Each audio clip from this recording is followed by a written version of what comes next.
बिस्मिल्लाहिर्रहमानिर्रहीम। अस्सलाम वालेकुम डियर स्टूडेंट्स। आज हम स्टैंडर्ड कॉस्टिंग और वेरिएंस एनालिसिस के लिहाज से जो हमने चैप्टर खत्म किया था, आज हम उनके एमसीक्यू सॉल्व करेंगे। और ये एमसीक्यूज मैंने लिए हैं एसीसी F2 की किट में से। और अगर आपके पास ये बुक है तो आप भी इसको ओपन कर लें और मैं इसको सॉल्व करता हूँ। खास तौर पर मेरी ख्वाहिश ये होगी कि आप भी साथ साथ इसको सॉल्व करें, क्योंकि हमने ये वाला टॉपिक, चाहे स्टैंडर्ड कॉस्टिंग का टॉपिक है या हमने वेरिएंस एनालिसिस का टॉपिक है, ये हमने लास्ट क्लास में जो है ना वो मुकम्मल किया है।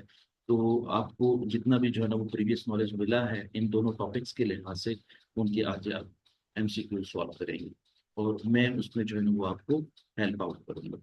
तो स्टार्ट लेते हैं। इसमें जो सबसे पहला एमसीक्यू है वो 303 है। और ये वाला जो एमसीक्यू है वो स्टैंडर्ड कॉस्टिंग के लिहाज से है। और स्टैंडर्ड कॉस्टिंग में तकरीबन तकरीबन जितना भी हमने टॉपिक पढ़ा है वो सारे का सारा थ्योरेटिकल है। तो कोशिश करते हैं कि हम अपनी थ्योरी को भी स्ट्रेंथन करते हैं और फिर उसके बाद हमारा वेरिएंस एनालिसिस का न्यूमेरिकल का जो पोर्शन है वो भी हम करने में कामयाब हो जाएंगे। तो स्टार्ट लेते हैं। When considering setting standards for the costing, which of the following would not be appropriate? ये नीचे दी गई चार ऑप्शंस है, अल्फा बीटा चार्ली और डेल्टा। इसमें एक ऑप्शन ऐसी है जो कि इन अप्रोप्रिएट है, नॉट अप्रोप्रिएट है। बाकी तीन जो है वो सही हैं। एक जो है ना वो जो ऑप्शन है वो इन अप्रोप्रिएट है। तो हम ढूंढने की कोशिश करते हैं कि इन अप्रोप्रिएट क्या है। तो पहली जो ऑप्शन है वो लिखी हुई है, the normal level of activity should always be use for absorbing overheads. तो ये बिल्कुल ठीक लिखा हुआ है कि आपको याद होगा कि जब कभी भी हम ओवरहेड्स को एब्जॉर्ब करते हैं तो हमारा फार्मूला क्या होता है। वो ओ ए आर को कैलकुलेट करने का फार्मूला होता है, मैं यहाँ पर राइट डाउन कर देता हूँ। O A R divided by O A R is equal to estimated F O H या एस्टिमेटेड मैन्युफैक्चरिंग ओवरहेड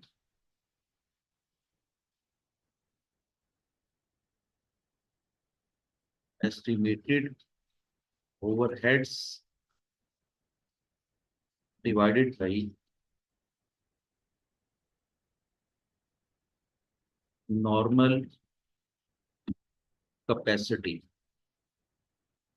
अच्छा, यहाँ पर जो ये लफ्ज मैं नॉर्मल कैपेसिटी यूज कर रहा हूँ, यहाँ पर आप एस्टिमेटेड कैपेसिटी भी यूज कर सकते हैं। एस्टिमेटेड कैपेसिटी भी यूज कर सकते हैं, या एक और लफ्ज है बजटेड कैपेसिटी भी यूज कर सकते हैं। ठीक है। और जिस वक्त हम इसको डिवाइड करते हैं तो हमारा आंसर क्या आ जाता है, ओ ए आर। ठीक है। और ओ ए आर क्या होगा आपका, आपका एब्जॉर्प्शन रेट होगा, ओवरहेड एब्जॉर्प्शन रेट होगा। ठीक हो गया। इसका मतलब ये हुआ कि ये वाली ऑप्शन बिल्कुल जो है ना वो कॉन्सेप्ट वाइज बिल्कुल ठीक है। और हमने क्या करना है, माइंडेड कि हमने एक ऐसी स्टेटमेंट ढूंढनी है इन चारों ऑप्शंस में से जो कि इनअप्रोप्रिएट होगी, मींस गलत होगी। ठीक है। तो अब हम देखते हैं कि बी में क्या लिखा हुआ है। Average prices for the material should be used in compassing the any discount that are regularly available. बिल्कुल ठीक है कि हम एवरेज प्राइसेस को बेस बना करके हम डिस्काउंट अवेल भी करते हैं और डिस्काउंट देते भी हैं। तो ये बात भी बिल्कुल ठीक लिखी हुई है। The labour rate use will be rate at which labour is paid. ये वाली जो इंफॉर्मेशन है, चार्ली जो इंफॉर्मेशन है, ये मुझे गलत लग रही है। देखिए, जिस वक्त हम लेबर रेट वेरिएंस कैलकुलेट करते हैं या लेबर का रेट जो है वो तय करते हैं, या जिस वक्त लेबर को वेजेस देने के लिहाज से स्टैंडर्ड सेट करते हैं, तो हम स्टैंडर्ड जो सेट करते हैं वो एवरेज लेबर रेट को बेस बनाकर करते होते हैं, ना कि हम जो लेबर की वेजेस अदा कर रहे हैं उसके लिहाज से। इसका मतलब ये हुआ कि जो स्टैंडर्ड होता है, स्टैंडर्ड जो होता है वो प्रीवियस प्रैक्टिस की बुनियाद पर तय किया जाता है, ना कि जो लेबर रेट पे किया है उसकी बुनियाद पर। पे तो कहलाएगा एक्चुअल लेबर पेमेंट, ठीक है। तो एक्चुअल लेबर पेमेंट को बेस बना करके हम जो है वो स्टैंडर्ड सेट नहीं करते, बल्कि हम प्रीवियस हिस्ट्री को बुनियाद बना करके स्टैंडर्ड सेट करते हैं। तो ये वाली जो ऑप्शन है ये गलत लग रही है मुझे, ठीक है। और मींस ऑप्शन गलत नहीं, स्टेटमेंट गलत लग रही है। और हमने ढूंढना भी यही था कि हमारी कौन सी जो है वो स्टेटमेंट गलत है। तो ये आपकी जो ऑप्शन सी है, इसको लॉक करेंगे। और हमारा आंसर क्या है, ऑप्शन सी। डी को भी पढ़ लेते हैं थोड़ी देर के लिए। The average material use should be established based on the generally accepted working practice. बिल्कुल ठीक लिखा हुआ है कि जब कभी भी मटेरियल का स्टैंडर्ड सेट किया जाता है तो एवरेज मटेरियल को जेन में रख के, एवरेज मटेरियल यूज को यूजेज को जेन में रख के फिर स्टैंडर्ड सेट किया जाता है। तो ये बात बिल्कुल ठीक है। तो फिर अल्टीमेटली हमारा जो आंसर है वो आंसर हमारा क्या है, चार्ली है। और इसमें मैं अगेन क्वेश्चन में बता दूं कि हमारे इस क्वेश्चन में ये पूछा गया कि जितने भी स्टेटमेंट्स नीचे देखी गई हैं, अल्फा बीटा चार्ली और डेल्टा, इसमें से कौन सी स्टेटमेंट जो है ना वो इनअप्रोप्रिएट है। इनअप्रोप्रिएट मींस के गलत लिखी हुई है। बाकी सारी जो है वो ऑप्शन सही होंगी, सिर्फ ए गलत होगी। तो हमने उसको ए को ढूंढ लिया है और हमारा आंसर क्या है, चार्ली। चले जी, अब हम मूव करते हैं, 304 की तरफ जाते हैं। अच्छा जी, पढ़े या आप भी पढ़े, मैं भी इसको जो है ना पढ़ता हूँ। What are the performance standards that have remained unchanged over the long period of time known as? अच्छा, ये हमारे से ये पूछना चाह रहा है कि वो कौन कौन से स्टैंडर्ड्स हैं जो कि लंबे अरसे तक तब्दील नहीं हो सकते। तो मैंने जिस वक्त लास्ट टाइम, जिस वक्त मैंने इस चैप्टर को स्टार्ट किया था, तो मैंने ये कहा था कि ऐसे स्टैंडर्ड्स जो कि फर्स्ट टाइम बनाए जाते हैं, ऐसे स्टैंडर्ड्स जो बिल्कुल start of the standard setting बनाए जाते हैं, फर्स्ट टाइम बनाए जाते हैं और पहली दफा बनाए जाते हैं, ऐसे तमाम स्टैंडर्ड्स जो है वो कभी भी चेंज नहीं है। ऐसे स्टैंडर्ड्स को हम कहते हैं बेसिक स्टैंडर्ड। अब देखते हैं कि यहाँ पर ऑप्शंस जो दी हुई हैं, एक ऑप्शन है आइडियल स्टैंडर्ड्स, करंट स्टैंडर्ड्स और बेसिक स्टैंडर्ड। इसका आंसर भी क्या होगा, चार। तो बेसिक स्टैंडर्ड जो होते हैं ना वो over the period of time change नहीं होते। बाकी जो स्टैंडर्ड्स होते हैं वो चेंज हो जाते हैं, जैसे अटेनेबल स्टैंडर्ड्स चेंज हो जाते हैं, करंट स्टैंडर्ड्स भी चेंज हो जाते हैं। इसका मतलब ये हुआ कि कौन से स्टैंडर्ड्स चेंज नहीं है, बेसिक स्टैंडर्ड्स चेंज। तो ये था आपका आंसर, करेक्ट आंसर। तो हम 304 ऑप्शन के लिहाज से सी, चार्ली ऑप्शन को लॉक करें। तो ये हमारी करेक्ट ऑप्शन है। चलें जी, आगे चलें।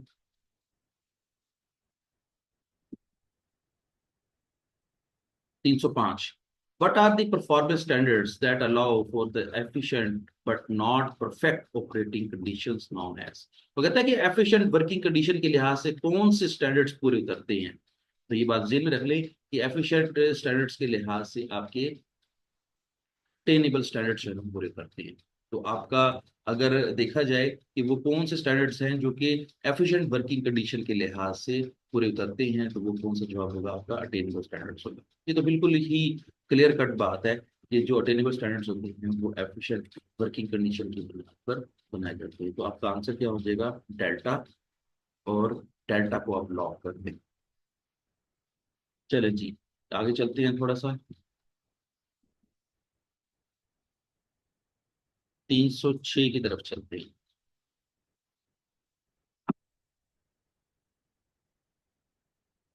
तो कहता है कि which of the following statement are true and which are false. तीन स्टेटमेंट दी हुई है, तीनों के बारे में जवाब देना है। हर स्टेटमेंट का अपना एक जवाब होगा, ट्रू भी हो सकता है, फॉल भी हो सकता है, ठीक है। तो हम पढ़ते हैं, a variance is the difference between the budgeted and the actual. बिल्कुल गलत लिखा हुआ है। जो वेरिएंस की डेफिनेशन है, अगर मैं आपको वेरिएंस की डेफिनेशन बताऊं तो वो क्या है, या वेरिएंस का फार्मूला बताऊं, formula for variance,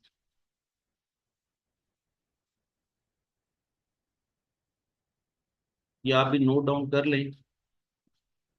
formula for variance,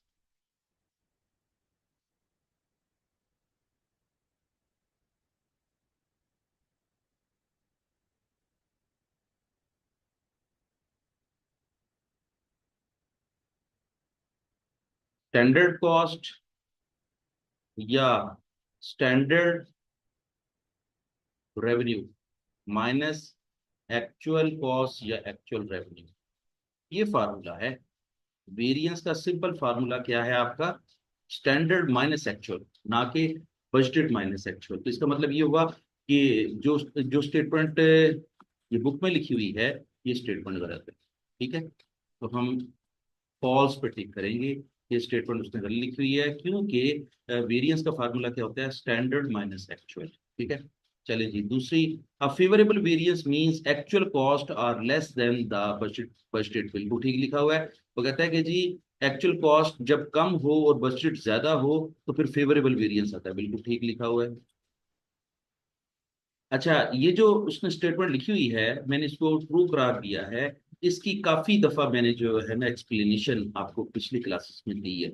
मैंने आपको ऑपरेटिंग स्टेटमेंट बनाते हुए भी बताया था कि जब कभी भी आपकी एक्चुअल कॉस्ट कम हो और आपकी बजटेड कॉस्ट ज्यादा हो, मींस के हमें कहा जा रहा है कि आप फॉर एग्जाम्पल 1 लाख रुपए खर्च कर सकते हैं और आपने एक्चुअली तौर पर 90,000 रुपये खर्च किए हैं। इसका मतलब क्या है, आपने पैसे कम खर्च किए। कम खर्च किए हैं, इसका मतलब क्या होगा कि आपका जो वेरिएंस है वो फेवरेबल है। मींस ये फेवरेबल क्यों है, मैंने कल भी बताया था आपको, कल की क्लास में जब हम ऑपरेटिंग स्टेटमेंट पढ़ रहे थे तो मैंने कहा था कि जो वेरिएंस आपके प्रॉफिट में इजाफे का बायस बनता है वो फेवरेबल है, और जो वेरिएंस आपके प्रॉफिट में कमी का बायस बनता है वो अनफेवरेबल है। ठीक है, तो देखें वो कहना चाह रहा है कि एक्चुअली तौर पर जो कॉस्ट इनकर की है वो कम है और जो बजटेड कॉस्ट है वो ज्यादा है। इसका मतलब एक्चुअल कॉस्ट कम होने की वजह से वेरिएंस क्रिएट हुआ, और जो वेरिएंस है वो फेवरेबल है। क्यों फेवरेबल है, क्योंकि इसने प्रॉफिट में इजाफे का बायस बना।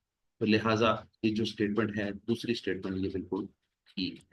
तीसरी स्टेटमेंट पढ़ते हैं। An adverse variance means that actual income is less than the budgeted. बिल्कुल ठीक लिखा हुआ है कि जब कभी भी आपने रेवेन्यू के वेरिएंसेस कैलकुलेट करने होते हैं या इनकम्स के वेरिएंसेस कैलकुलेट करने होते हैं तो उसमें क्या होता है कि अगर आपकी एक्चुअल इनकम कम है और आपने जो बजट सेट किया था वो ज्यादा है, तो इसका मतलब ये कि आपका अनफेवरेबल वेरिएंस है। और अनफेवरेबल वेरिएंस को हम एडवर्स वेरिएंस भी कहते हैं। और ये बिल्कुल उसी ग्राउंड्स पर है जिस तरह मैंने थोड़ी देर पहले बताया कि जो चीज आप जो वेरिएंस आपके प्रॉफिट में कमी का बायस बनता है वो आपका अनफेवरेबल है, और जो आपके प्रॉफिट में इजाफे का बायस बनता है वो फेवरेबल है। तो चूंकि ये एडवर्स वेरिएंस है और एडवर्स वेरिएंस जो है वो इनकम के लिहाज से है, आपकी आमदनी एक्चुअली तौर पर कम है तो कम का मतलब क्या है, अनफेवरेबल। और ये अनफेवरेबल के लिहाज से ये ऑप्शन जो है वो ट्रू है।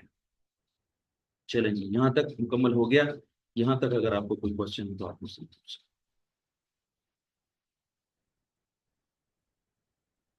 चलें जी, आप भी नोट डाउन कर लें।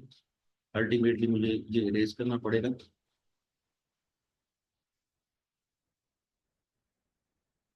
चलें जी, अब हमारा वेरिएंस का टॉपिक प्रॉपरली शुरू हो गया है। और आप इसमें याद रखना है आपने कि ये सारे का सारा तकरीबन तकरीबन जितना भी ऑनवर्ड जितने भी एमसीक्यूज आएंगे वो सारे न्यूमेरिकली हिट करेंगे। और आपको न्यूमेरिकली जो है इसके फार्मूलाज जो हैं वो मेमोराइज करने हैं, और ऑलरेडी जो आपने मेमोराइज किए होंगे उनको टेस्ट करना है। ठीक है, तो 307 पहला पहला वेरिएंस है, ये बता रहा है company uses standard margin costing. कह रहा है कि company standard marginal costing use करती है। Last month the standard contribution on actual sale was 10,000। पिछले महीने आपका स्टैंडर्ड कंट्रीब्यूशन एक्चुअल सेल के ऊपर कितना था, 10,000 था। And the following variances were arose. अच्छा, ये बात याद रख लें कि आपने मार्जिनल कॉस्टिंग यूज करते हुए लास्ट क्लास में मुझसे आपने क्या सीखा था, आपने सीखा था कि लास्ट क्लास में आपने जो ऑपरेटिंग स्टेटमेंट बनानी है वो मार्जिनल कॉस्टिंग के जरिए सीखी। ठीक है, अब उसी मैं फॉर्मेट को जो है ना वो आपके साथ दोबारा शेयर करता हूँ ताकि आपको थोड़ा सा फार्मूला याद आ जाए। और चलें ये फार्मूला है, देखें जरा। Budgeted contribution minus sales volume variance.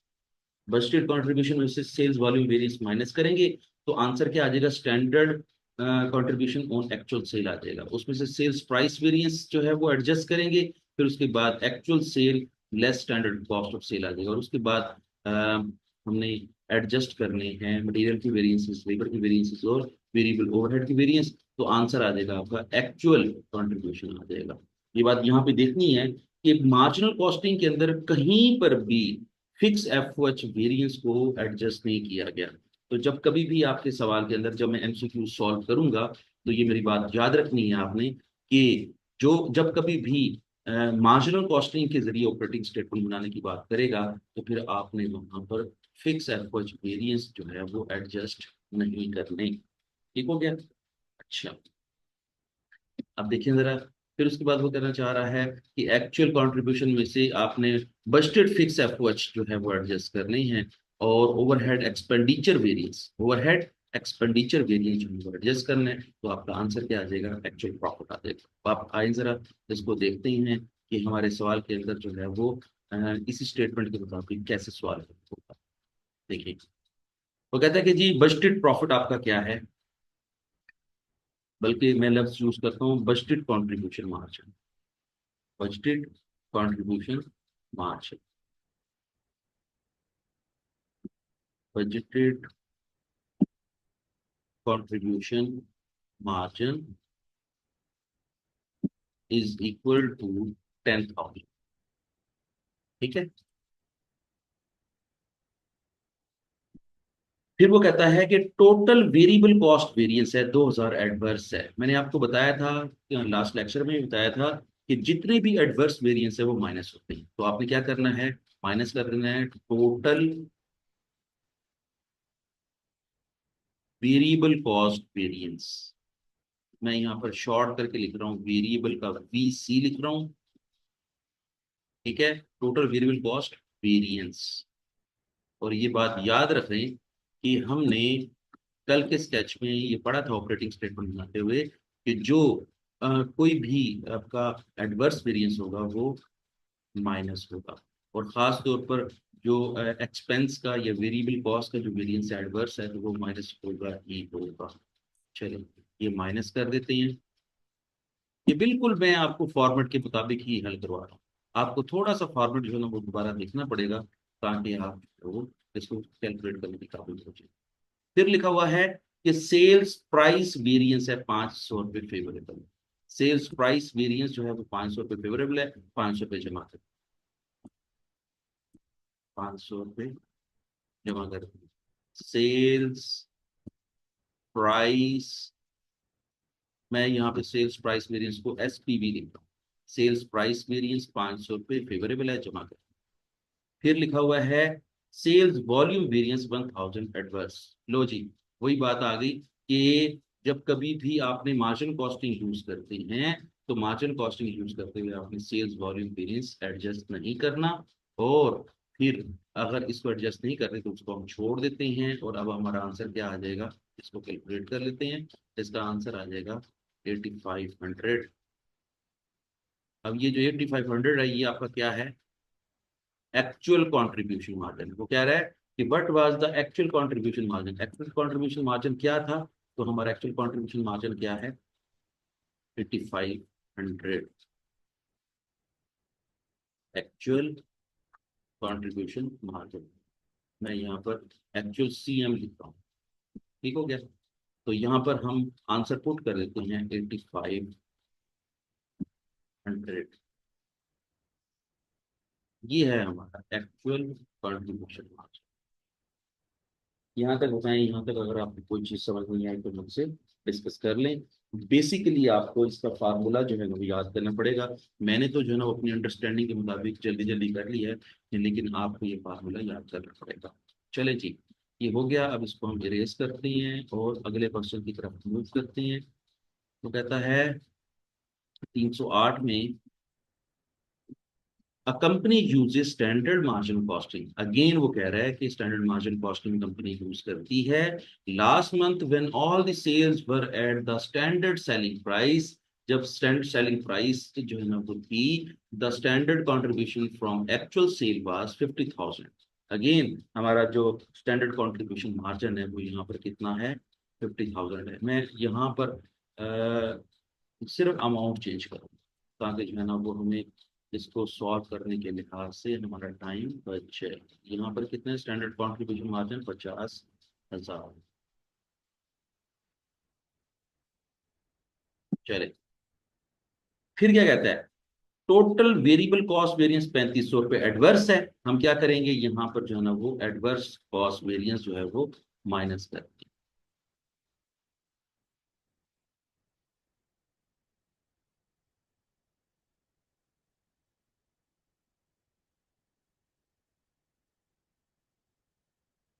और फिर वो कहता है सेल्स वॉल्यूम कंट्रीब्यूशन वेरिएंस। लो जी, मैंने पहले भी बताया था आपको कि एक fix cost variance, fix total fix cost variance और सेल्स वॉल्यूम कंट्रीब्यूशन वेरिएंस जो है वो मार्जिनल कॉस्टिंग में एडजस्ट नहीं होते। तो ये दोनों के दोनों जो है ना वेरिएंस हम एडजस्ट नहीं करने, इनको हम छोड़ देंगे। तो फिर इनको छोड़ने से हमारा जो सवाल है वो यहीं पर ही मुकम्मल हो जाएगा, और हमारा जो आंसर है एक्चुअल कंट्रीब्यूशन मार्जिन वो कितना हो जाएगा। 50,000 में से 3500 माइनस करें तो आंसर बनता है 46,500। 46,500 ये हमारा एक्चुअल कंट्रीब्यूशन है।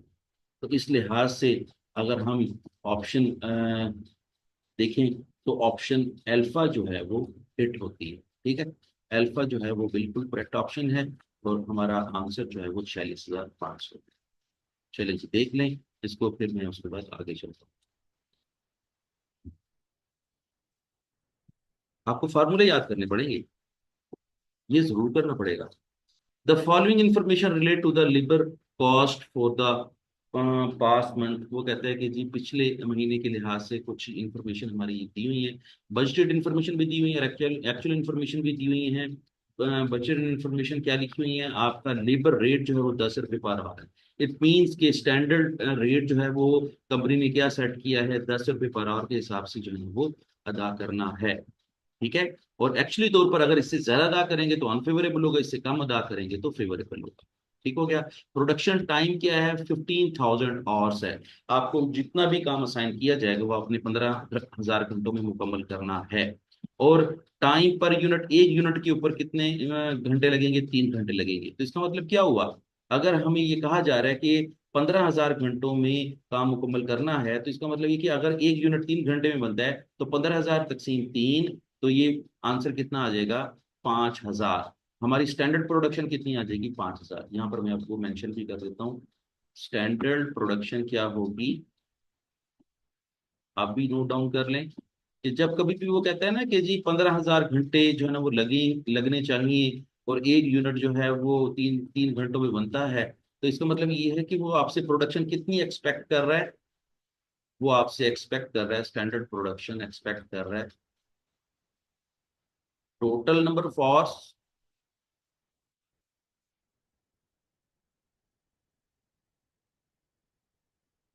ये बाय द वे मैं आपको जो है ना वो सिखा रहा हूँ, वो कि देखेंगे बाद में कि सवाल में जरूरत है भी सही के नहीं, लेकिन आपको ये पता होना चाहिए कि और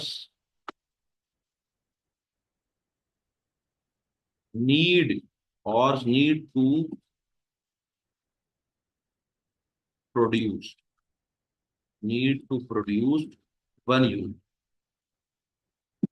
प्रोड्यूस, मैं PRO लिख रहा हूँ सिर्फ, प्रोड्यूस 1 यूनिट, 1 यूनिट। एक यूनिट बनाने के लिए हमें कितने घंटे चाहिए हैं, 3 घंटे चाहिए। तो क्या करेंगे, मैं इस फार्मूले को कोट करता हूँ, 15,000 डिवाइडेड बाई 3, डिवाइड करेंगे तो आंसर कितना आ जाएगा, 5,000 यूनिट्स आंसर आ जाएगा, 5,000 यूनिट्स। मीन्स के 15,000 घंटों में आप 5,000 यूनिट बनाने के पाबंद हैं। ये स्टैंडर्ड सेट कर दिया गया। और फिर वो कहता है, लो जी ये बता तो दिया उसने, ये आपको इसी फार्मूले के जरिए उसने बताया ये 5,000। चलिए जी अब एक्चुअल डाटा की तरफ चलते हैं।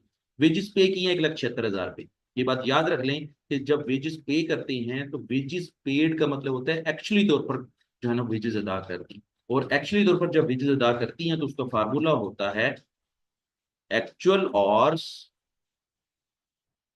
Multiply by actual rate. जब एक्चुअल और मल्टीप्लाई बाई एक्चुअल रेट करेंगे तो इन दोनों को मल्टीप्लाई करने से जो आंसर आएगा, इसका मतलब है कि इतनी वेजेस अदा करती है। तो इसका मतलब ये हुआ कि फिर हमारी वेजेस कितनी है, 1,76,000 रुपये की है। ठीक है। अच्छा फिर वो क्या कहता है, प्रोडक्शन कितनी की है, एक्चुअली तौर पर आपने 5,500 रुपये यूनिट बनाए हैं। आपको कहा गया था 5,000 यूनिट बनाए, लेकिन आपने 5,500 यूनिट बना दिए। इसका मतलब ये है कि आपने कंपनी की फेवर में प्रोडक्शन की है, 500 यूनिट ज्यादा पैदा की। चलो ठीक हो गया। और टोटल कितने घंटे काम किया है, 14,000 घंटे काम किया। तो इसका मतलब क्या हुआ? इसका मतलब तो बड़ा जबरदस्त है। आपको कहा गया था कि आपने 15,000 घंटों में 5,000 यूनिट बनानी है, लेकिन आपने तो 14,000 घंटों में 5500 यूनिट बना दी है। तो इसका मतलब आपने तो कंपनी का फायदा किया है। तो इसका मतलब ये हुआ कि जब कंपनी का फायदा किया है, तो जिस वक्त हम लेबर के दो वेरिएंसेस कैलकुलेट करते हैं, एक वेरिएंस का नाम होता है लेबर रेट वेरिएंस और दूसरे वेरिएंस का नाम होता है लेबर एफिशिएंसी वेरिएंस। जब हम लेबर एफिशिएंसी वेरिएंस कैलकुलेट करेंगे, तो फिर आपका जो आंसर आएगा लेबर एफिशिएंसी वेरिएंस का, वो फेवरेबल है। क्यों फेवरेबल आएगा? एक तो प्रोडक्शन ज्यादा कर दी है और दूसरा घंटे भी कम यूज किए हैं। तो फिर लेबर एफिशिएंसी वेरिएंस का आंसर फेवरेबल आएगा। ठीक हो गया? अच्छा, लेकिन अब हम देखते हैं कि लेबर, उसने खुद भी कह दिया कि what are the labour rate and efficiency variance. ये लेबर रेट वेरिएंस और एफिशिएंसी वेरिएंस क्या क्या होंगे, हम जरा कैलकुलेट करते हैं। मैं लेबर रेट वेरिएंस को LRP लिख रहा हूँ ताकि थोड़ा सा मैं टाइम बचा दूं। लेबर रेट वेरिएंस, उसका फार्मूला क्या होता है? एक्चुअल और multiply by actual rate. Actual rate, ठीक है। तो एक्चुअल और तो हमें उसने दिया हुआ है जो 14,000 घंटे काम किया है, लेकिन एक्चुअल रेट नहीं दिया हुआ। लेकिन उसने ये बता दिया है कि हमने वेजेस कितनी अदा की हैं। तो वेजेस उसने अदा की है 1,76,000। और फिर एक्चुअल और लेबर रेट वेरिएंस का फार्मूला मुकम्मल करते हैं तो क्या होता है? एक्चुअल और multiply by standard rate. Multiply by standard rate, ठीक है। अब देखते हैं जरा, एक्चुअली तौर पर कितने घंटे काम किए हैं? 14,000 घंटे काम किए हैं। और स्टैंडर्ड रेट कितना है वो लिखा हुआ है, सबसे पहले यही लिखा हुआ है, 10 रुपये। 10 रुपये से इसको हम मल्टीप्लाई कर देते हैं, तो अब हमारा आंसर कितना आ जाएगा? 1,40,000। अब 1,76,000 में से 1,40,000 माइनस करें, तो देखें कि वेजेस पे करनी कितनी चाहिए थी? 1,40,000 रुपये अदा करनी चाहिए थी, लेकिन हमने कितनी अदा कर दी हैं? 1,76,000। इसका मतलब कितनी फालतू वेजेस अदा की हैं? 36,000। फालतू वेजेस अदा करने का मतलब क्या है? प्रॉफिट में कमी। प्रॉफिट में कमी का मतलब क्या है? Adverse variance. कौन सा वेरिएंस है? एडवर्स वेरिएंस है। तो जरा ढूंढें लेबर रेट वेरिएंस में एडवर्स कौन सा जवाब है? Alpha, beta, charlie, adverse. C और डी जो है वो, सी भी हो सकता है, डी भी हो सकता है, लेकिन हम फाइनल फैसला उस वक्त करेंगे जब लेबर एफिशिएंसी वेरिएंस का आंसर भी जो है ना सी या डी से टैली कर देगा। तो अभी हम लेबर एफिशिएंसी वेरिएंस कैलकुलेट करते हैं।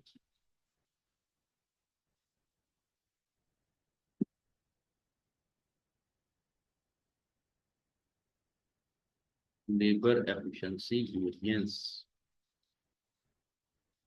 चलें जी, पहले इसको मैं इरेज कर देता हूँ। 36,000 आपने याद रखना, 36,000 एडवर्स है हमारा, ठीक है।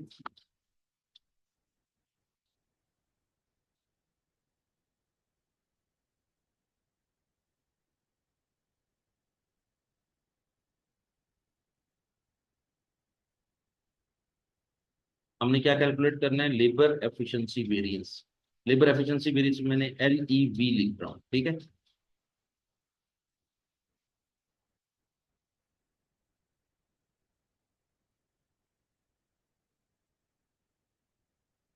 अच्छा, लेबर एफिशिएंसी वेरिएंस का फार्मूला होता है एक्चुअल और मल्टीप्लाई बाई स्टैंडर्ड रेट, और माइनस क्या करेंगे? स्टैंडर्ड और मल्टीप्लाई बाई स्टैंडर्ड रेट। ये फार्मूला होता है।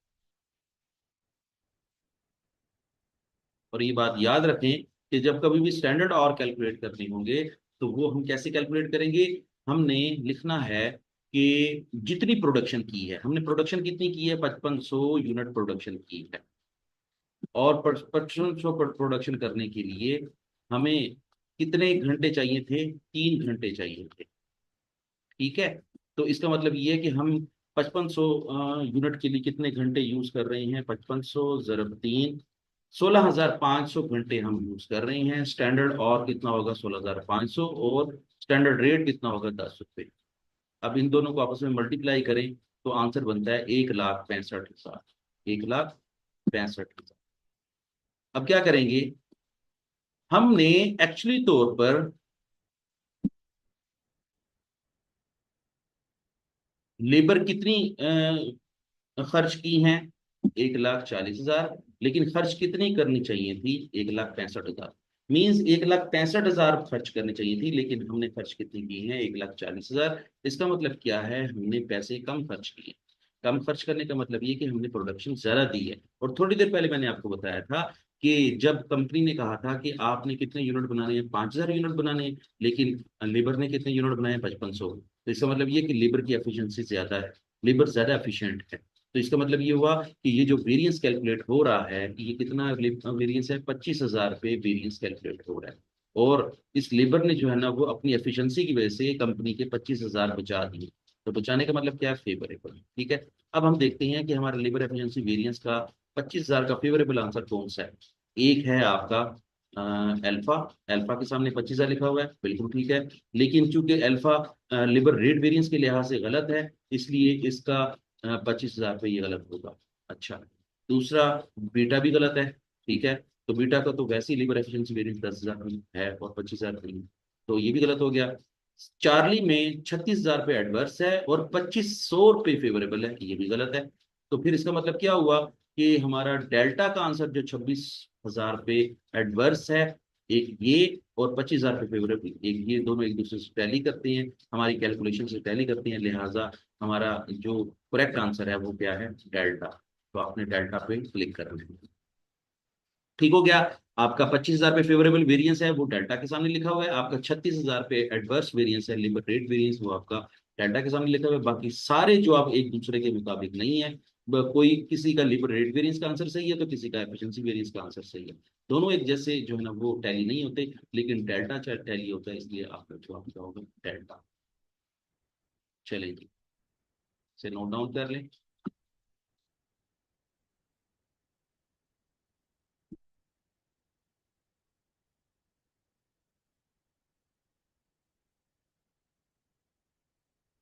आगे चलते हैं। 310। The following detail related to the product T. Product T के बारे में इंफॉर्मेशन दी गई है, which has a selling price of 44। ये जो 44 है, ये उसकी स्टैंडर्ड प्राइस है। और स्टैंडर्ड कॉस्ट क्या है? डायरेक्ट मटेरियल 15 रुपए का यूज करेंगे, इससे ज्यादा यूज नहीं करेंगे। डायरेक्ट लेबर जो है वो 12 रुपए की यूज करेंगे। और 1 घंटे की, और उसने घंटे भी बता दिए हैं कि एक यूनिट बनाने के लिए 3 घंटे लगते हैं। और अगर 3 घंटे लगते हैं, तो 3 घंटे की वेजेस कितनी अदा की है? $12। तो इसका मतलब ये हुआ कि अगर हमें ये कहा जाए कि जी आपने कैलकुलेट करना है वेजेस का, वेजिस का पर और रेट निकालना है, तो अब उसको कैसे कैलकुलेट करेंगे? वेजिस पर और, या लेबर रेट पर और। Wages per hour rate, per hour. तो वो क्या होगा कि जितनी वेजेस अदा की हैं वो है 12। और ये 12 रुपए कब अदा किए हैं? जब 3 घंटे काम करवा लिया मजदूरों से। इसका मतलब ये है कि पर आवर 1 घंटे का रेट क्या होगा? $4। 1 घंटे का रेट कितना अदा किया है? 4। ठीक हो गया। चले, ये तो बेसिक सी इन्फॉर्मेशन थी, मैंने कहा चलो मैं आपको बता दूं। वेरिएबल ओवरहेड कितना है? 6 पे है। और फिक्स ओवरहेड कितना है? 4 पे। अच्छा, ये बात याद रख लें, चाहे ये 15 है, चाहे ये 12 है, चाहे 6 है या 4 है, ये सारे के सारे जो दिए हुए हैं, ये पर यूनिट के हिसाब से दिए हुए हैं। ठीक हो गया। और एक यूनिट, मुकम्मल एक यूनिट को बनाने के लिए कितने पैसे खर्च होंगे? 37 रुपये खर्च होंगे। और पूरे एक यूनिट की सेलिंग प्राइस कितनी है? 44 रुपये। ठीक है। अच्छा चले आगे चलते हैं। ये जस्ट इंफॉर्मेशन थी, मैंने कहा आपको शेयर कर दूं। फिर लिखा हुआ है, during April 2006 the actual production of tea was 800 units. Actual production कितनी है? 800 यूनिट है, लेकिन एक महीने की है, अप्रैल की है, ये बात याद रखनी है आपने। ये पूरे साल की प्रोडक्शन नहीं है, ये सिर्फ अप्रैल के महीने की है। और अप्रैल के महीने की प्रोडक्शन, एक्चुअल प्रोडक्शन है 800। लेकिन वो कहना चाह रहा है कि which was 100 units fewer than the budgeted. जब बजट सेट किया था, तो बजट के मुताबिक हमने उतनी प्रोडक्शन नहीं की, हमने कम प्रोडक्शन की है। फ्यूअर का मतलब क्या है? कि हमने कम प्रोडक्शन की। कितनी कम की है? 100। तो इसका मतलब ये है कि बजट प्रोडक्शन क्या होगी? 900। और एक्चुअल प्रोडक्शन कितनी है? 800। और ये मुझे कैसे पता चला है? क्योंकि लिखा हुआ है कि आपकी जो एक्चुअल प्रोडक्शन है वो बजट प्रोडक्शन से 100 यूनिट कम है। तो हम ये कह सकते हैं, कहीं पे लिखा तो नहीं हुआ, लेकिन हम ये कह सकते हैं कि एक महीने की बजट प्रोडक्शन कितनी है? 900। लेकिन रुके, आपको जो है ना वो ये इंफॉर्मेशन खुद भी दे रहा है। वो कहता है कि एक साल की प्रोडक्शन कितनी है, 10,800। ठीक है, अगर 10,800 एक साल की प्रोडक्शन है, तो फिर एक महीने की प्रोडक्शन कैलकुलेट करने के लिए क्या करेंगे, 10,800 तकसीम 12 करेंगे, तो एक महीने की बजटेड प्रोडक्शन आ जाएगी 900 यूनिट। तो इसका मतलब ये हुआ कि कंपनी को हर सूरत में कितने यूनिट बनाने हैं, 900। लेकिन एक्चुअली तौर पर अप्रैल में कितने बने हैं, 800, 100 यूनिट कम बने हैं। तो यहीं से अंदाजा लगा लें कि कंपनी का वॉल्यूम जो है वो 100 यूनिट कम है। और वॉल्यूम जब 100 यूनिट कम है, सेल 100 यूनिट कम है, तो इसका मतलब क्या हुआ, वॉल्यूम वेरिएंस एडवर्स आएगा, वॉल्यूम वेरिएंस अनफेवरेबल आएगा। ठीक हो गया, चले आगे चलते हैं। चले, मैंने तो वैसे बाय द वे बता दिया, आगे चलते हैं क्या कहता है। With fix cost accruing at a constant rate throughout the year, और पूरा साल जो है वो फिक्स ओवरहेड कॉस्ट जो है वो एक्रू करती है through out the year. Actual overheads expenditure total 8500 for the April 2006। वो कहता है कि जी एक्चुअल ओवरहेड्स कितने हैं, 8500 हैं। अब जरा गौर से देखना है आपने। वो कहता है कि overhead are absorb on the basis of unit produce, और ओवरहेड जो एब्जॉर्ब किए जाते हैं वो यूनिट प्रोड्यूस की बुनियाद पर है, और यूनिट प्रोड्यूस कितने हैं, 800 यूनिट है। ये बात से में रखनी है। सवाल क्या पूछ रहा है, what were the overhead variances for अप्रैल, कि अप्रैल की वेरिएंसेस क्या क्या हैं। दो वेरिएंसेस कैलकुलेट करनी है, एक है आपका फिक्स ओवरहेड एक्सपेंडिचर वेरिएंस, और एक है फिक्स ओवरहेड वॉल्यूम वेरिएंस। पहले हम जो है ना वो एक्सपेंडिचर वेरिएंस कैलकुलेट करेंगे। फिक्स्ड एफओएच एक्सपेंडिचर वेरिएंस, आपको याद होगा कि फिक्स एफओएच के दो किस्म की वेरिएंसेस होती हैं। एक होता है फिक्स एफओएच एक्सपेंडिचर वेरिएंस, दूसरा होता है फिक्स एफओएच वॉल्यूम वेरिएंस। पहले हम एक्सपेंस वेरिएंस या एक्सपेंडिचर वेरिएंस कैलकुलेट करें। हम्म, सबसे पहले तो देख लें कि आपकी एक्चुअल एक्सपेंडिचर कितनी है।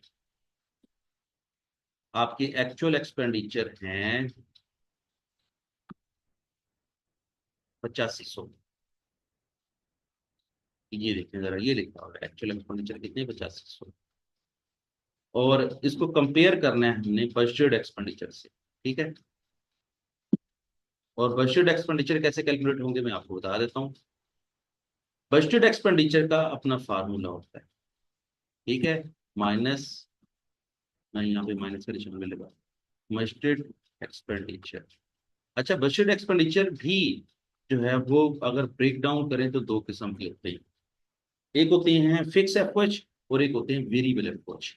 तो पहले हम जो है ना वो बल्कि मैं यहाँ पर साइड पर वर्किंग करके दिखा देता हूँ। बजटेड एक्सपेंडिचर का फार्मूला क्या होता है।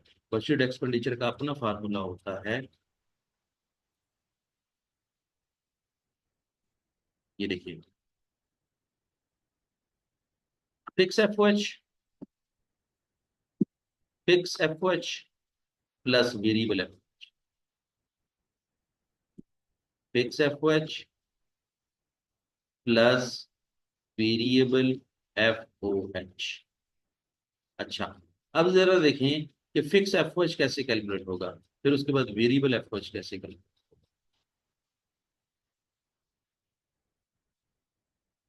पहली बात तो ये है कि आपने फिक्स एफओएच कैलकुलेट करने का भी अपना फार्मूला होता है। वो फार्मूला क्या होता है कि बजटेड प्रोडक्शन, बजटेड प्रोडक्शन मैं बी प्रो लिख रहा हूँ। बी प्रो का मतलब budgeted production multiply by fix FOH absorption rate, fix FOH absorption rate. मैं सिंपल लिख रहा हूँ यहाँ पे, फिक्स एफओएच रेट लिख रहा हूँ, फिक्स एफओएच रेट। फिर क्या लिखा हुआ है, मैं इसको एरो लगा के मेंशन भी करूँ। फिक्स एफओएच के बारे में ये मैंने लिख दिया। अब दूसरा क्या लिखा हुआ है, प्लस वेरिएबल एफओएच। अब प्लस वेरिएबल एफओएच क्या होगा, वेरिएबल एफओएच जो है ना कैलकुलेट करते हैं एक्चुअल प्रोडक्शन, एक्चुअल प्रोडक्शन,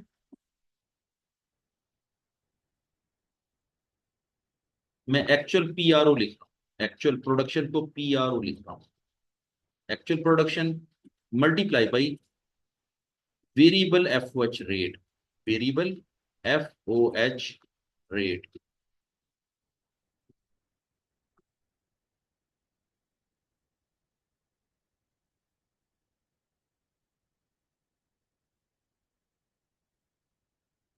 चले जी, हमारा फार्मूला पूरा हो गया। अब हम इसको पुट करते हैं। बजटेड प्रोडक्शन हमने लेनी है 900 यूनिट। ये कहाँ से पता चला मुझे?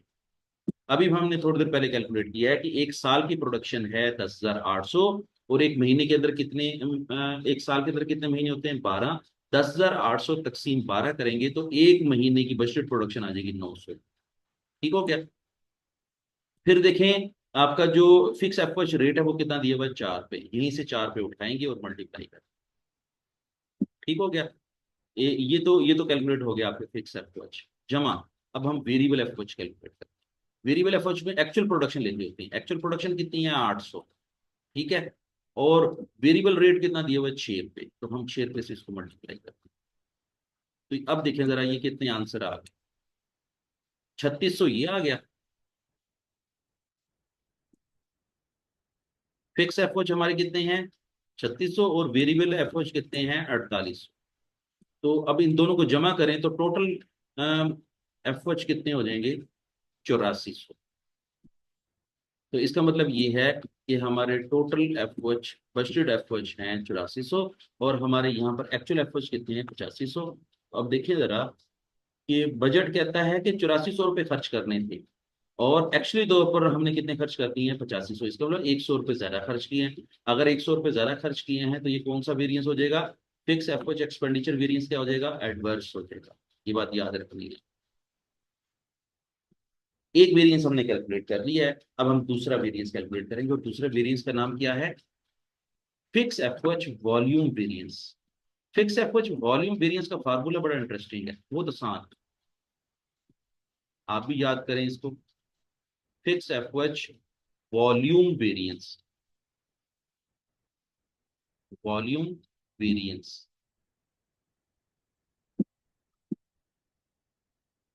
चलें। एक्चुअल प्रोडक्शन, एक्चुअल प्रोडक्शन मैं प्रो लिख रहा हूं, minus budgeted production. Budgeted production.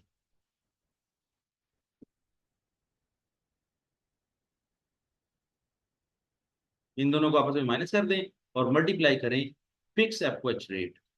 Multiply करें fix F O H rate. और आपने देखा होगा fix F O H rate आपका कितना है? 4। Fix F O H rate. दोबारा मैं रिपीट करता हूँ इस फार्मूले को, कि जब कभी भी fix F O H volume variance calculate करना पड़ जाए तो अपने एक्चुअल प्रोडक्शन में से बजटेड प्रोडक्शन को माइनस करना है और उसको मल्टीप्लाई करना है fix F O H absorption rate से। अब देखिए एक्चुअल प्रोडक्शन कितनी है? 800। बजट प्रोडक्शन कितनी है? 900। यहीं पे रुके जरा थोड़ी देर के लिए और मुझे बताएं कि बजट कहता है कि 900 यूनिट पैदा करने हैं। आपने यूनिट कितने पैदा किए हैं? 800 यूनिट। इसका मतलब आपने कम पैदा किए। कम पैदा किए हैं तो कम सेल होगी। कम सेल होगी तो आपका प्रॉफिट कम हो जाएगा। तो इसका मतलब क्या हुआ? आपका जो फिक्स एफओएच वॉल्यूम वेरिएंस है, इसका आंसर क्या आना चाहिए? फेवरेबल आना चाहिए या अनफेवरेबल आना चाहिए? अनफेवरेबल। ठीक है। और मल्टीप्लाई बाई 4 करेंगे। अब आप कहेंगे 4 कहाँ से लिया? तो मैं दोबारा दिखा देता हूँ, ये यहाँ से 4 लिया। तो अब इसका आंसर कितना आ जाएगा? 400। अच्छा, इंटरेस्टिंग बात है कि आंसर भी जो है ना 400 माइनस में, और माइनस का मतलब क्या होता है? एडवर्स।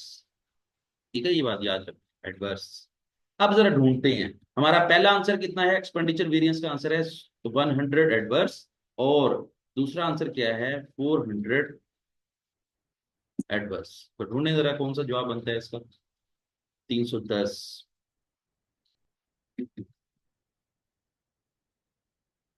310 के लिहाज से आपका आंसर बनता है 400 एडवर्स और 100 एडवर्स। तो ये बनता है इसका आंसर डेल्टा। ठीक है। इसका आंसर क्या है? डेल्टा। डेल्टा को लॉक कर दे। देखिए जरा, एक्सपेंडिचर वेरिएंस भी 100 है और एडवर्स है, और वॉल्यूम वेरिएंस भी 400 है और एडवर्स है। बाकी कोई भी एक दूसरे से टैली नहीं करता। अल्फा भी टैली नहीं करता, बीटा भी टैली नहीं करता। चार्ली का एक्सपेंडिचर वेरिएंस तो टैली करता है लेकिन वॉल्यूम वेरिएंस टैली नहीं करता। लेकिन डेल्टा का एक्सपेंडिचर वेरिएंस भी टैली करता है और वॉल्यूम वेरिएंस भी टैली करता है। तो चलिए इसको नोट डाउन करें और फिर हम अगले क्वेश्चन की तरफ चलते हैं। जी, कैसा लग रहा है आपको वेरिएंस कैलकुलेट करना?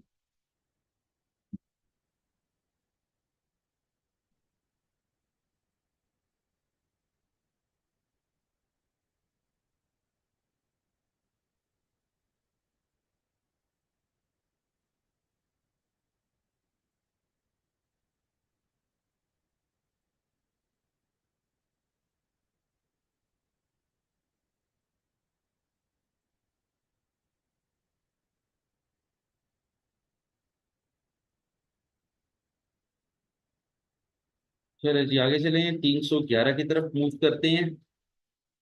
A company operates a standard marginal costing system. Last month, its actual fixed overhead expenditure was 10% above the budget, resulting in a fixed overhead expenditure variance of 1036,000।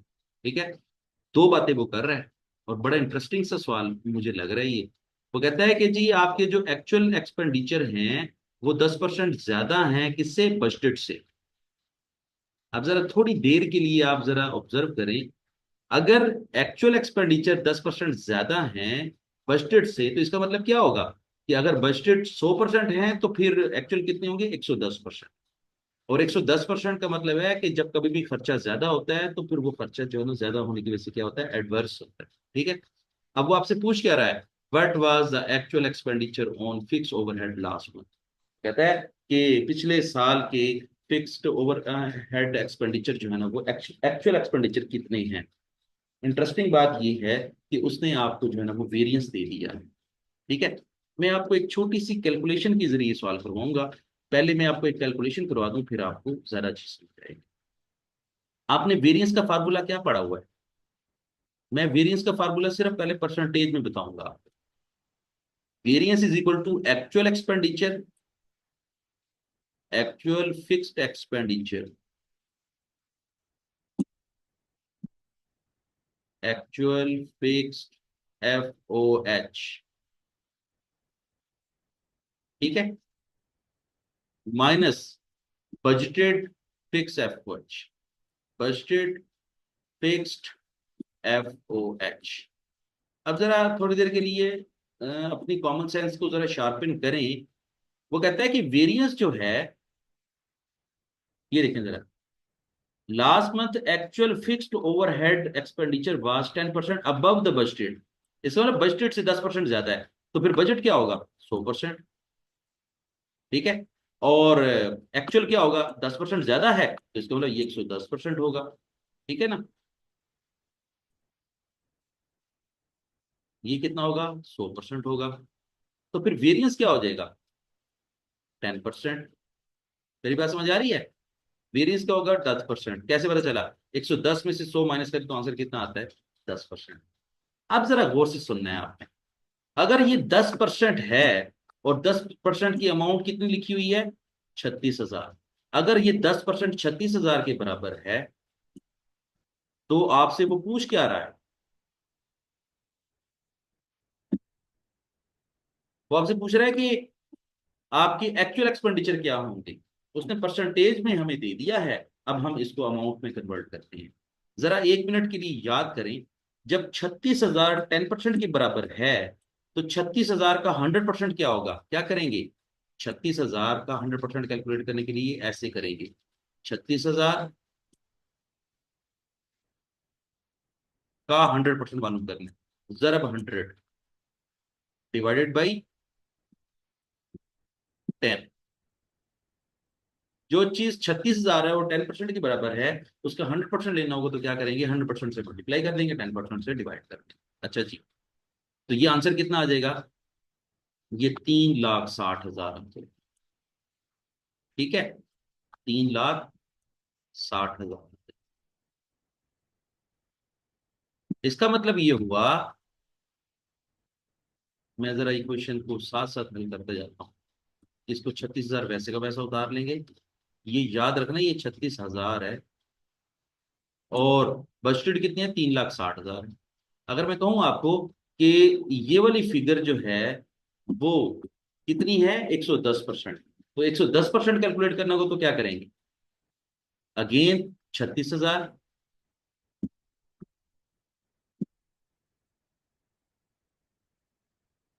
क्या करेंगे? जरब 110, जरब 110। जो चीज मालूम करनी थी उसको जो है ना वो न्यूमरेटर में रखते हैं, और जो मालूम होती है, जो पहले से मालूम होती है, उसको डिनोमिनेटर। अब जब इसको सॉल्व करेंगे तो आंसर आ जाएगा 3,96,000।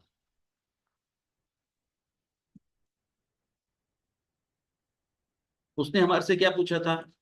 उसने हमारे से ये पूछा कि एक्चुअल फिक्स एफर्ट कितने हैं, तो आप कहेंगे 3,96,000। अगर आप चेक करते हैं कि ये मैंने 3,96,000 सही भी कैलकुलेट किया कि नहीं किया, तो देखिए 3,96,000 में से 3,60,000 माइनस करें तो वेरियंस कितना आता है? 36,000। टैली कर गया। दोनों साइडें बराबर होगी, जब दोनों साइडें बराबर होगी तो इसका मतलब हमने सही कैलकुलेट किया है। और अब हम अपना जवाब भी दे देते हैं कि हमारे एक्चुअल एफर्ट्स कितने हैं, 3,96,000। और 3,96,000 हमारी कौन सी ऑप्शन क्लिक कर रही है? ऑप्शन चार्ली क्लिक कर रही है। ना ऑप्शन अल्फा है, ना बीटा है, ना डेल्टा है, आपकी ऑप्शन चार की है। ठीक हो गया? यहाँ तक मुझे बताएं। अगर आपको कुछ समझ नहीं आई तो मैं आपको दोबारा समझाऊंगा, otherwise we will move on. Charlie पे लॉक कर दें। ये फार्मूला नोट डाउन कर लें, बड़ा मजेदार मैंने लिखा हुआ है, आपको जो है ना वो बड़े अच्छे तरीके से समझ आ जाएगा, और उसकी इम्प्लीमेंटेशन भी बड़ी अच्छी तरीके से समझ आ जाएगी।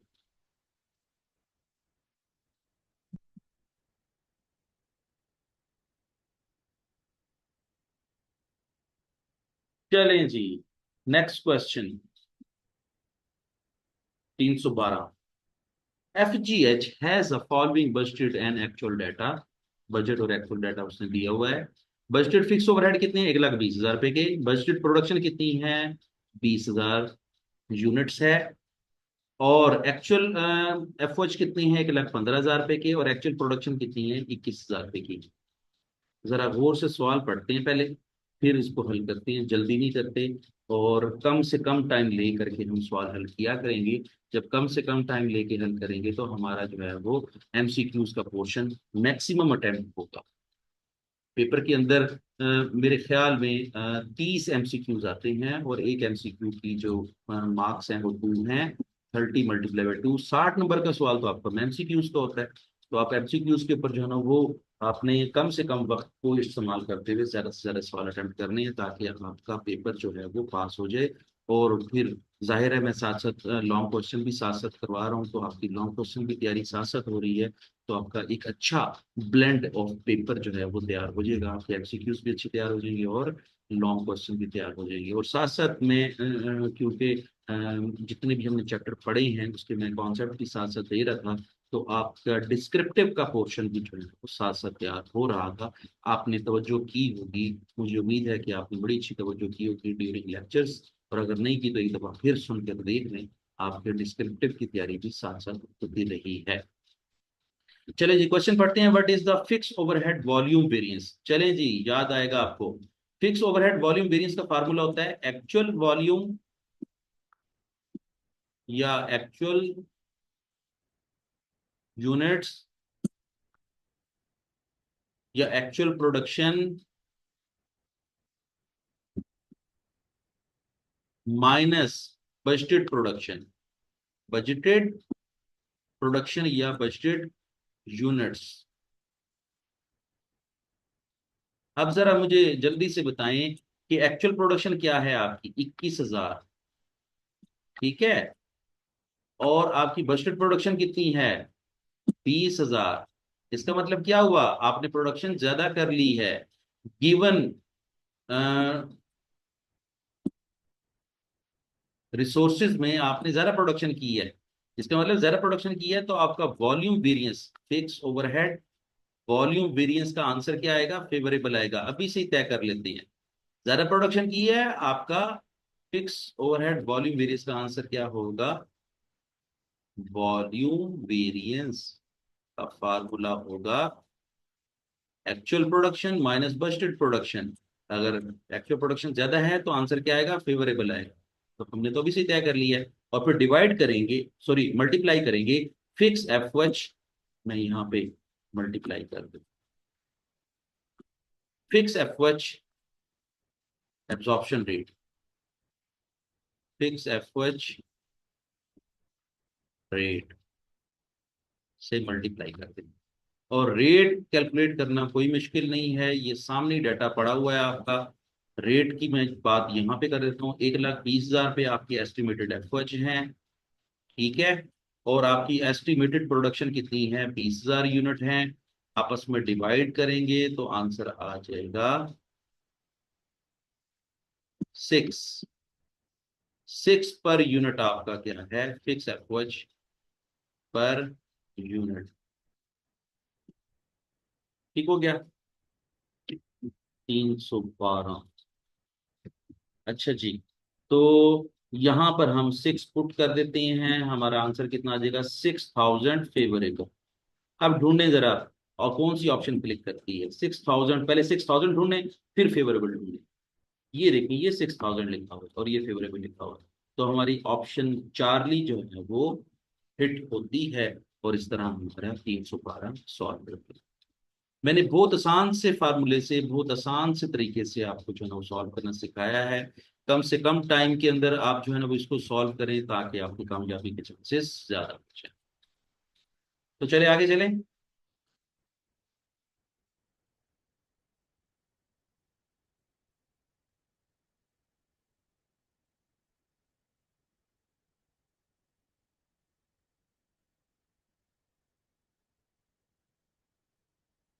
चलें जी, 313 पढ़ते हैं। तो कहता है company budgeted to make 30,000 units. Company ने बजट बनाया कि 30,000 यूनिट बनाएंगे और product P. Each unit was expected to make 4 hours. एक यूनिट को बनाने के लिए 4 घंटे चाहिए हैं। वाओ। और टोटल कितने घंटे चाहिए हैं, 30,000 ज़रब 4 घंटे, 1,20,000 घंटे हमारे बजट में हैं। हमने 1,20,000 घंटों में काम मुकम्मल करना है, ठीक हो गया। And budgeted fix overhead expenditure was 8,40,000। और हमें बजट कितना ऑफर किया गया, 8,40,000। अब जरा सुन लें, बड़ा इंटरेस्टिंग सा जो है ना डाटा बन रहा है। वो कहता है कि 1,20,000 घंटे यूज करें और कितने पैसे खर्च करें, 8,40,000। तो इसका मतलब क्या हुआ, आपका ओ ए आर क्या हो जाएगा, अभी से कैलकुलेट कर लें। छोटी छोटी वर्किंग जो है ना वो अभी से कर लें। O A R is equal to budgeted F O H divided budgeted number of hours. 8,40,000 तकसीम 1,20,000। तो आपका ओ ए आर कितना निकल आएगा, 7।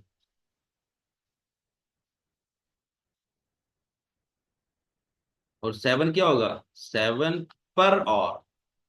आपका रेट क्या निकलेगा, पर और। ओ ए आर तो हमारा निकल रहा है। चले आगे चलते हैं। फिर वो क्या कहता है, actual production of the P in the period was 32,000। लेकिन एक्चुअल प्रोडक्शन कितनी है, 32,000। और कहा कितना गया था, 30,000 यूनिट बनाने। हमने 32,000 बनाई, ज्यादा बनाई। विच टुक 1,23,000 और। 32,000 यूनिट बनाने के लिए हमारे कितने घंटे खर्च हो गए हैं, 1,23,000 घंटे खर्च हो गए हैं। ये एक्चुअल ऑर्स है। बजटेड ऑर्स कितने हैं, मैं दोबारा रिपीट करता हूँ। 1,20,000 बजटेड और हैं और एक्चुअल और कितने हैं, 1,23,000। ठीक हो गया। वो कहता है कि एक्चुअल फिक्स ओवरहेड कितने हैं, 8,85,600। एक्चुअल एफएच है 8,85,600। और हमें कहा कितना गया था, 8,40,000 पे खर्च करने हैं। अब पूछ क्या रहा है, what was the fix overhead capacity variance. लो जी, कैपेसिटी वेरिएंस एक नया फार्मूला आपसे पूछ रहा है। कैपेसिटी वेरिएंस का फार्मूला लिखें, चले जी। फिक्स एफएच कैपेसिटी वेरिएंस का फार्मूला क्या होगा, नोट डाउन करें। Fix FOH capacity variance. वो हो के ये वाला फार्मूला आपने जो है ना वो मेरे पिछले लेक्चर्स में नोट किया होगा और आपने क्वेश्चन भी सॉल्व किए होंगे, लेकिन मैं फिर एक दफा लिख पा चले। Actual hours, actual hours minus budgeted hours, minus budgeted hours. जरा नजर दौड़ाएं तो मुझे बता सकते हैं आपकी एक्चुअल ऑर्स कितने हैं। एक्चुअल ऑर्स हैं आपके 1,23,000। और आपके बजटेड और कितने हैं? 1,20,000। ठीक है। आपने 3 घंटे ज्यादा काम किया है। ठीक हो गया। जब एक एक आपने 1 मिनट 3 घंटे ज्यादा काम किया है तो आपका ओ ए आर क्या लिखा हुआ है? यहाँ पे फार्मूला पूरा करते हैं। ओ ए आर अभी कैलकुलेट किया मैंने। ओ ए आर, ये मल्टीप्लाई कर देते हैं हमारे सवाल के अंदर। यहाँ पे कितना मल्टीप्लाई होगा? 7। 1,23,000 माइनस 1,20,000, 3 3 × 7 21,000। सुने अब इस वेरिएंस की एक्सप्लेनेशन सुने। आपका आंसर आ रहा है 21,000। और 21,000 क्या है आपका? कौन सा वेरिएंस है? फेवरेबल है या एडवर्स है? और से सुनना है। आपको फैक्ट्री ने कहा था कि 1,20,000 घंटे काम करें। आपने 1,23,000 घंटे काम किया है, इसका मतलब आपकी कैपेसिटी ज्यादा है। जब आपकी कैपेसिटी ज्यादा है तो आपने 3 घंटे ज्यादा काम किया है। 3 घंटे ज्यादा काम किया है तो 3 घंटे की प्रोडक्शन भी ज्यादा दी है। और 3 घंटे की प्रोडक्शन बताऊं कितनी ज्यादा दी है? और से सुनना है। 1,20,000 घंटों में 30,000 यूनिट बनाने के लिए एक ऑफर दी गई थी, लेकिन आपने 1,23,000 घंटों में 32,000 यूनिट पैदा किए हैं। इसका मतलब क्या हुआ? आपने सिर्फ 3 घंटे फालतू लगा के 2,000 यूनिट ज्यादा पैदा किए हैं। जब 2,000 यूनिट ज्यादा पैदा किए हैं तो आपकी कैपेसिटी ज्यादा है। कैपेसिटी ज्यादा का मतलब क्या है? आप कंपनी के लिए फायदेमंद है। फायदेमंद हैं तो आपका ये जो वेरिएंस है ये कौन सा होगा? ये फेवरेबल होगा। चलें जी, अब मुझे बताएं। समझ आइए। मेरा ख्याल है इससे जरा आसान तरीका नहीं है समझाने का। तो इस लिहाज से आपका कौन सा आंसर जो है ना वो हिट कर रहा है? अल्फा हिट कर रहा है। आपका आंसर जो है वो अल्फा है, इसे लॉक कर दें। और इसके ऊपर जो है ना मजीद अंडरस्टैंडिंग कायम करने के लिए दोबारा से आप खुद भी ये सवाल करें, ताकि आपकी ये प्रैक्टिस बहुत अच्छी हो जाए। चलें जी, आगे चलते हैं।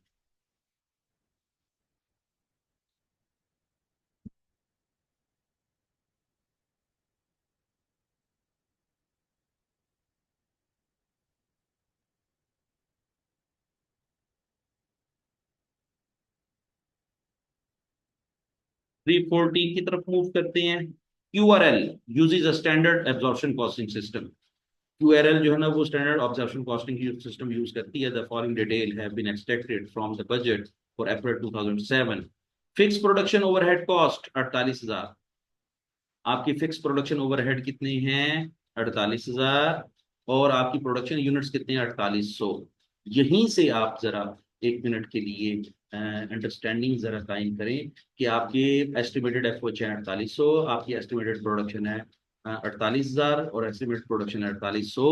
यहीं से आपका ओ ए आर कैलकुलेट हो रहा है। आपका ओ ए आर क्या होगा? 48,000 तकसीम 4800। तो ओ ए आर क्या हो जाएगा? मैं अब फार्मूला नहीं लिख रहा, मैं डायरेक्ट सॉल्व कर। O A R is equal to 48,000 तकसीम 4800।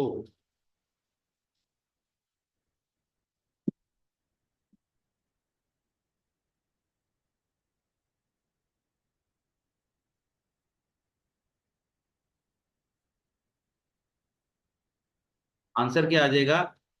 10 पर यूनिट। आपका ओ ए आर एक यूनिट के ऊपर है 10 रुपए। और इंटरेस्टिंग बात बताऊं आपको, fix F H O A R है तो ये कितने हैं? 10 रुपए। अब जरा आए, जरा अगले डाटे की तरफ आए। In April 2008 the fix production overhead cost was absorbed by 8,000 and the fixed overhead production expenditure variance was 2,000 adverse। ये जरा गौर से सुनना है आपने। वो कहता है कि fix production overhead was under absorb. Fix production overhead under absorbed है। आंसर कितना है? 8,000 पे अंडर एब्सॉर्ब्ड है। मैं अभी बताऊंगा आपको कि अंडर एब्सॉर्ब या ओवर एब्सॉर्ब कैसे कैलकुलेट करते हैं। And the fix production overhead expenditure variance was 2,000 adverse. लो जी, दो वेरिएंसेस की बात हो रही है यहाँ पे। पहले हम फिक्स एफओएच एक्सपेंडिचर वेरिएंस की बात करते हैं। पहले फिक्स एफओएच एक्सपेंडिचर वेरिएंस। वैसे एक बात है, ये चीजें आपको खुद कैलकुलेट करनी चाहिए थी। मैं तो एक के बाद दूसरा, दूसरे के बाद तीसरा जो है ना सॉल्व कर रहा हूँ। हालांकि आपको करनी चाहिए थी और आपको मुझे बताते कि हमने ये सवाल कर लिए हैं सर, ये जो है ना वो हमने फार्मूले यूज किए हैं और ये सवाल हमारे सही हैं, बाकी सवाल हमारे जो है ना वो कहीं में कोई मसला है, कहीं कोई मसला है, आप बताते मुझे, मैं तो सारे खुद ही सॉल्व करते जा रहा हूँ। चलें, एक्चुअल एफओएच।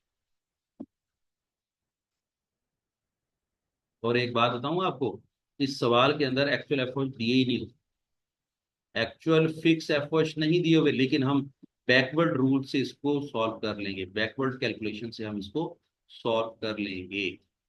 जरा देखें, एक्चुअल एफओएच नहीं है कोई बात नहीं, लेकिन बजटेड फिक्स एफओएच दिए हुए हैं। जरा देखें कहाँ दिए हुए हैं।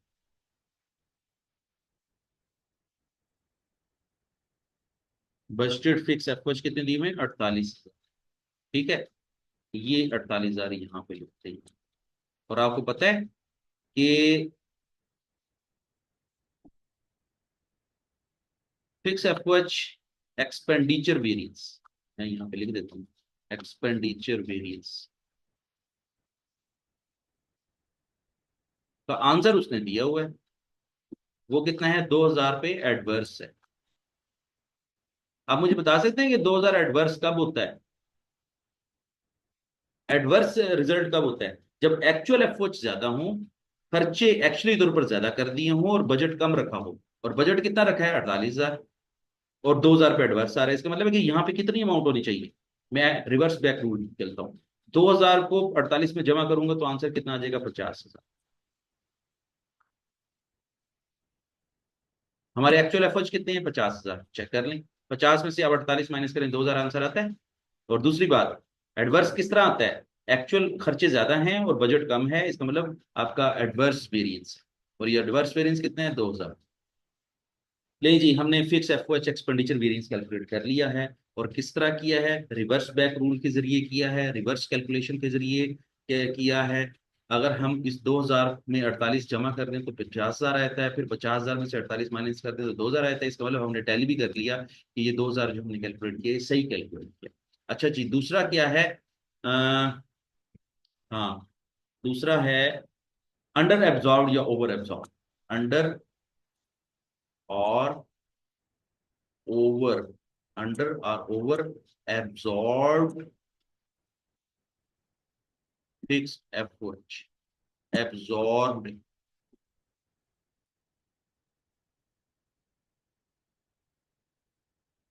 Fixed FOH. जरा याद करें थोड़ी देर के लिए कि अंडर एब्जॉर्ब या ओवर एब्जॉर्ब का फार्मूला क्या हमने पढ़ा था? एक्चुअल एफओएच, बल्कि मैं शॉर्ट सा ही लिख रहा हूँ, एक्चुअल लिख रहा हूँ बस, काफी है। Actual minus absorb overheads, absorb overheads. इसको भी मैं सिर्फ लफ्ज एब्जॉर्ब की।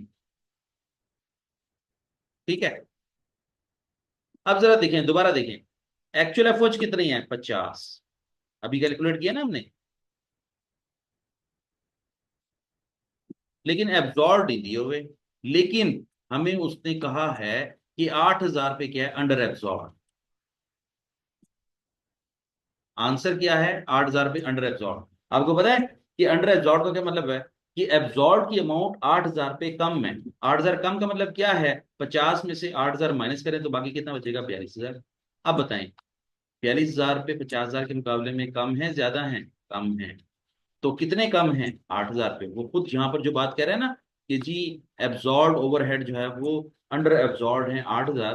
देखिए ये 8,000 हमने टैली कर लिए, 50 में से 42 माइनस करें 8 है, और 8 में 42 जमा करें तो 50 आता है। ठीक है, तो इसका मतलब ये क्या है? Under absorb, U A, under absorb overheads. ठीक हो गया?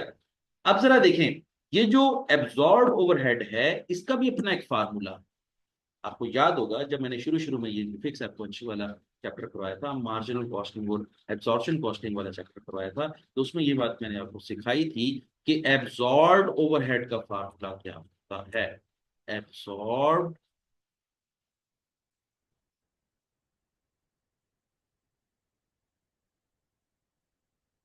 Over heads.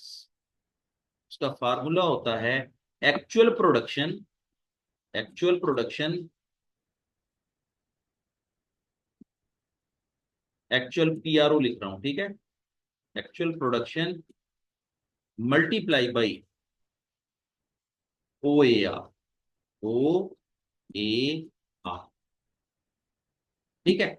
अब देखें, एक्चुअल प्रोडक्शन हमारे सवाल के अंदर दी हुई है कहीं पे, जरा आप खुद चेक करें कहां पे दी हुई है, सवाल में कहीं पर भी नहीं दी, लेकिन हमें ओ ए आर तो दिया हुआ है, ठीक है। ओ ए आर कितना दिया हुआ है, 10। इसका मतलब क्या हुआ कि अगर हमारे एब्जॉर्ब ओवरहेड की अमाउंट तो दी हुई है 42,000, अभी हमने कैलकुलेट की है, ये 42,000 एब्जॉर्ब ओवरहेड है। तो इसमें मतलब एक्चुअल प्रोडक्शन नहीं दी हुई, तो हम एक्चुअल प्रोडक्शन कैलकुलेट करते हैं कि एक्चुअल प्रोडक्शन को हमने ओआर से मल्टीप्लाई किया तो 42,000 आता है। अब हम जो है ना वो जो मल्टीप्लाई हो रहा है हम इसको जो है वो दूसरी साइड पे लेके आते हैं तो वो डिवाइड हो जाएगा। तो फिर 42,000 को तकसीम करते हैं 10 पे, तो हमारा एक्चुअल प्रोडक्शन कितनी आ जाएगी, एक्चुअल प्रोडक्शन कितनी आ जाएगी, 4200 यूनिट्स।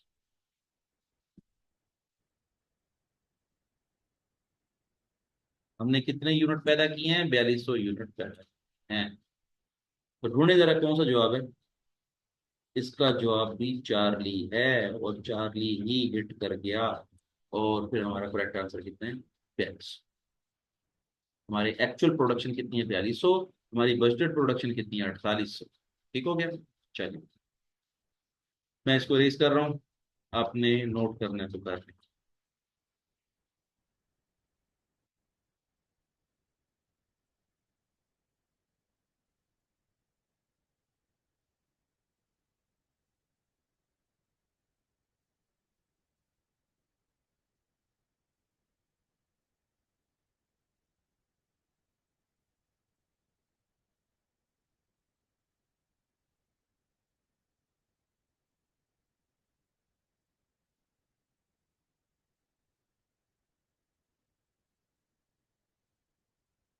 चलें जी, मूव ऑन।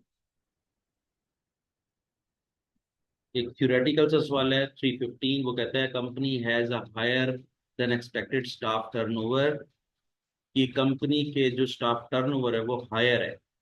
अच्छा, यहाँ पर मैं एक छोटी सी बात बताता जाता हूँ कि हायर टर्नओवर का मतलब बताऊँ क्या होता है। जितने ज्यादा इंप्लॉयज आपको छोड़ के जाते हैं इसका मतलब होता है higher turnover. The employees lay off percentage is higher, it means higher turnover. As a result staff are less experience than expected. जब नए इंप्लॉयज जब रखते हैं तो वो एक्सपीरियंस में कम होते हैं, उम्मीद तो ज्यादा होती है लेकिन एक्सपीरियंस में कम होते हैं। फिर उसका नुकसान क्या होता है, तो कहता है as an indirect result of this are the labour rate variance and the material usage variance likely to be adverse or favourable. वो कहता है कि जी, इनएक्सपीरियंस जब इंप्लॉयज आते हैं तो उसका लेबर रेट वेरिएंस पे और यूजेज, मटेरियल यूजेज वेरिएंस पे क्या असर होगा, एडवर्स होगा या फेवरेबल होगा। और से सुनना है आपने। जब आप नए लोगों को अपॉइंट करते हैं तो आप उनको कम तनख्वाह पे रखते हैं। जब कम तनख्वाह पे रखते हैं तो आपके खर्चे कम होते हैं। जब रेट वेरिएंस कैलकुलेट करते हैं तो फिर हम कैलकुलेट कैसे करते हैं, एक्चुअल वेजेस जो अदा की हैं उसमें से हमने जो है वो स्टैंडर्ड वेजेस माइनस करनी है। अगर एक्चुअल वेजेस कम अदा करेंगे तो फिर वेरिएंस कौन सा होगा, लेबर रेट वेरिएंस क्या होगा, फेवरेबल। दोबारा सुन लें कि जब कभी भी लेबर रेट वेरिएंस की बात करते हैं तो अन इन एक्सपीरियंस इंप्लॉयज को हम कम तनख्वाह देते हैं। कम तनख्वाह देने का मतलब है कि अपने पैसे बचा लेते हैं। जब अपने पैसे बचा लेते हैं तो फिर क्या होता है, प्रॉफिट में इजाफा होता है। प्रॉफिट में इजाफा होता है तो इसका मतलब क्या होता है, लेबर रेट वेरिएंस क्या हो जाएगा, फेवरेबल हो जाएगा। एक बात याद रखें। दूसरी बात वो पूछ रहा है मटेरियल यूजेज वेरिएंस के लिहाज से बात कर रहा है। जब इनएक्सपीरियंस इंप्लॉयज होंगे तो वो जब प्रोडक्शन करने के लिए जाएंगे तो वो रॉ मटेरियल जाया करेंगे। जब रॉ मटेरियल जाया करेंगे तो यूजेज वेरिएंस क्या हो जाएगा, अनफेवरेबल हो जाएगा। मींस यूजेज वेरिएंस का मतलब ये है कि वो ज्यादा मटेरियल खर्च करेंगे और प्रोडक्शन कम देंगे। जब प्रोडक्शन कम देंगे और मटेरियल ज्यादा खर्च करेंगे तो कंपनी का यूजेज वेरिएंस एडवर्स हो जाएगा, अनफेवरेबल। ठीक हो गया। तो अभी इन दोनों को याद रखें और ढूंढें कि इसके लिहाज से कौन सा आंसर क्लिक करता है। ए फेवरेबल सही है, ये भी फेवरेबल गलत, पूरे का पूरा गलत, एडवर्स गलत, फेवरेबल सही, एडवर्स, इसका आंसर भी चार्ली। चलें, मैंने आपको जो है ना वो क्वेश्चन को सॉल्व करना सिखा दिया है, इंशाल्लाह आपको समझ आ रही होगी। वो कहना चाह रहा है कि लेबर रेट वेरिएंस फेवरेबल है और मटेरियल यूजेस वेरिएंस एडवर्स है, इस लिहाज से हमारा ये जो चार्ली आंसर है, ये सारे का सारा क्लिक करता हूँ। ठीक हो गया, चलेंगे आगे चलें। एक और सवाल भी है, थ्योरेटिकल सवाल एक और भी है, इसका भी जवाब देते हैं। A company is obliged to buy sub standard material, company को जो है ना वो कहीं से मौका मिला कि वो सस्ता मटेरियल खरीद ले at lower than standard price, और उसकी कीमत जो है वो आम रेट से कम थी। क्या हुआ? Because nothing else is available, कुछ और अवेलेबल था नहीं, फिर हमने वही सस्ती चीजें ले ली और जो है ना वो इंफीरियर चीजें ले ली और कम कीमत पे ले ली। हुआ क्या? As an indirect result of this purchase, और इस परचेज का असर क्या हुआ?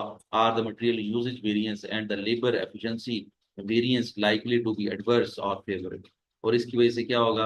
आपका जो वेरिएंस है वो क्या होगा? इसको हम्म, हाँ, चलें, आखिरी यही सॉल्व करते हैं, फिर उसके बाद नेक्स्ट सेशन में जो है वो बाकी सॉल्व करेंगे। तो ये इसको चेक करें कि आपके मटेरियल यूजेज वेरिएंस क्या होगा? एडवर्स होगा, और लेबर एफिशिएंसी वेरिएंस क्या होगा? वो भी एडवर्स होगा। लेबर की एफिशिएंसी जो है ना वो कम होगी, दोनों एडवर्स होंगे, तो इस लिहाज से आपका आंसर क्या है? डेल्टा है।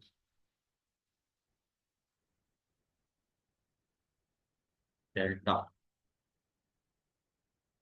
ये देखिए डेल्टा जवाब, ठीक है। चलें, बाकी सवाल हम जो है ना वो नेक्स्ट सेशन में करेंगे। आज इतना ही काफ़ी है, आप इसकी प्रैक्टिस खुद भी करें, और इसमें जो भी कोई इश्यूज आए तो आपने मुझे मुझसे ये डिस्कस करने हैं ताकि आपकी तैयारी अच्छी हो जाए। तो यहाँ तक नोट डाउन कर लें, 316 तक हमने हल कर लिए हैं, देखते हैं कि और कितने रह गए हैं।